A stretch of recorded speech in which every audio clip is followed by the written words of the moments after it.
Dapat nga talaga ay ibunyag ni Alden Richards at Maine Mendoza ang kanilang relasyon.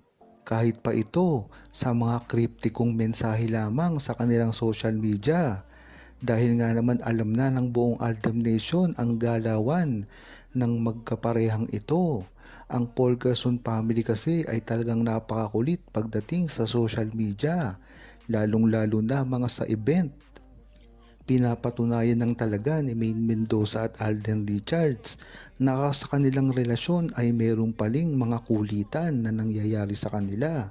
At ito lamang ang talagang ibinabahagi ni Alden Richards at Maine Mendoza sa kanilang mga tunay na mga fans, katulad ng mga true-blooded Aldab Nation.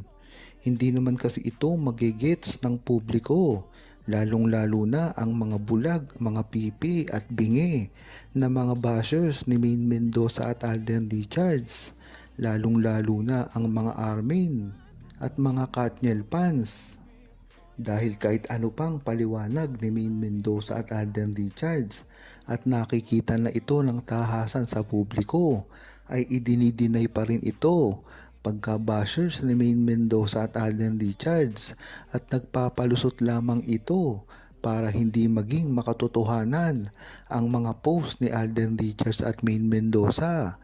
Gayong sila na ang nagpapatunay dito na totoo at real na real ang kanilang pagsasamang ginagawa at ang mga feelings sa isa't isa. Sinabi na kasi ito ni Alden Richards dati pa lamang, at ganun din naman si Maine Mendoza. Kung matatandaan nyo, ay si Maine Mendoza pa mismo ang nagpakita ng kagustuhan kay Alden Richards, at talagang hindi ito gawa-gawa dahil tunay ito at hindi scripted. Diyan mo talaga malalaman ang pag-ibig na inalay ni Maine Mendoza kay Alden Richards. At dito nga na in love si Alden Richards at sinabi ang totoo. At kung matatandaan din ng buong Aldab Nation at publiko, ito ay itinago ni Alden Richards ng namakahabang panahon, at ito ay ibinunyag lamang sa isang interview. Dito mo malalaman na talagang ang mga haka-haka ng buong Aldab Nation dati ay totoo. Dito mo kasi malalaman na talagang napipigilan lang ang kanilang pag-amin dahil na rin sa kanilang mga management. Saka nga naman, pag ikaw ay meron ng sariling produksyon, ay hindi ka hawak kahit anumang nagmamanage sa iyo, dahil ito ay solely nahiwalay pagtatrabaho. Napakagandang ginawa ni Alden Richards yan. At kung matatandaan nyo, ay napakarami na ring artista ang nakuha ni Alden Richards yan sa kanyang produksyon, kahit hindi pa ito parte ng GMA. Yan ang pagpapaliwanag. Magandang ginagawa ngayon ni Alden Richards at Maine Mendoza na dapat ay malaman ng publiko. Yan nga ang dapat gawin ni Alden Richards at Maine Mendoza.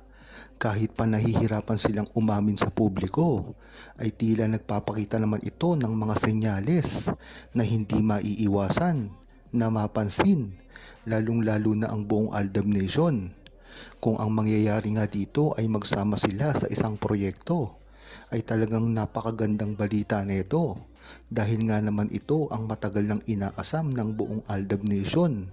At hindi lang yon, pati na rin ang buong Pilipino, OFW man at mga seniors, mga bagong fans ni Alden Richards at Maine Mendoza. Kung matatandaan nyo, ay hindi lang naman ang fans ni Alden Richards at Maine Mendoza at ng Aldab Nation. Ang mga fans ngayon, nadadagdagan na rin ito dahil sa kahusayan naman ng mga pag-host ni Maine Mendoza sa Itbulaga, at ganoon na rin ang pagpapakilig at pag-arte ni Alden Richards sa kanyang mga pelikula at teleserye. Kaya kung naniniwala kayo sa mga bashers, hindi nalalaos itong mga to, dahil kumbaga ay nadadagdagan pa nga sila ng mga fans at ng mga supporter. Hanggang ngayon nga ay talagang ipaglalaban pa rin natin ang estado, mga karir ni Maine Mendoza at Alden Richards, na alam natin na hindi ito magbabago at hindi masisira, dahil ang mga bashers na ito ay wala namang silbi At hindi talaga ito nakakatulong pagdating sa mga paninira kay Maine Mendoza at Alden Richards dahil hindi naman kalkulado ang mga galawan nitong mga to.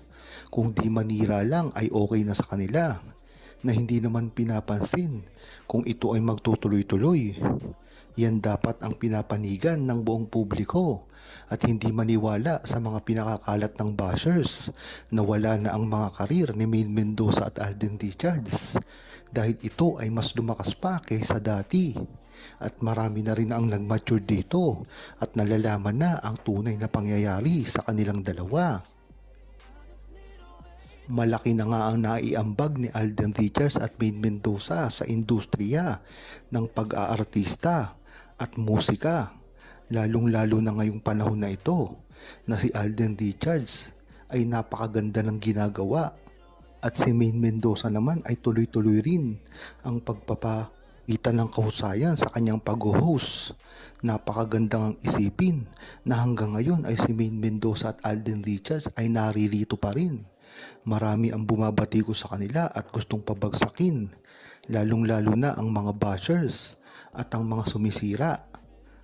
Dahil nga naman, nagpapakulo ito para lamang sila ay mapansin. Kung matatandaan nyo ay hindi na rin ito bago pagdating sa mga karir at ang mga dating pinagdaanan ni Maine Mendoza at Alden Richards. Noon pa man ay napakarami na rin nilang bashers. Kaya ngayon ay matalino sila at hindi na nila ito basta-basta pinapansin pa. Yan naman talaga ang dapat nilang gawin. Kung dati kasi ang matatandaan nyo, ang mga bashers na ito at ang mga naninira kay Maine Mendoza at Alden Richards ay iisang tao lamang o pangkat. At ito ay ang mga kalaban nila sa network. Talagang naapektuhan si Maine Mendoza at Alden Richards dahil napakabata pa ng kanilang karir at kailangan ay hindi sila masira. Dahil nga naman, pagka may sumisikat na isang tao, napakabilis lamang ay madali lamang ito na masira. Ngunit napakaganda ng ginawa ni Alden Richards at Maine Mendoza. Ito ay hindi nila nilabanan. Ang paninira din sa kabila. Bagkus, nilabanan nila ito ng kanilang mga talento at pagpapakita ng magandang asal sa publiko. Kaya yan na rin ang natutunan ni Maine Mendoza at Alden Richards dati pa lamang. Kung dati nga ay medyo bata-bata pa sila mag-isip. At ngayon naman ay talagang nahihirapan na ang mga bashers dahil sa pag-mature ng pag-iisip nila ay hindi na nila ito pinapansin. At mas lalo pang nahihirapan ang mga bashers dahil established na ang kanilang mga karir ngayon. Ang mga respeto na tinatanggap nila sa iba't ibang industriya katulad ng pelikula, musika, telebisyon, commercial industry at lalong-lalo na sa mga gaming. Hawak na hawak ngayon ni Alden Richards. Huwag kalimutang mag-subscribe, comment at i-like ang video na ito. Thanks for watching!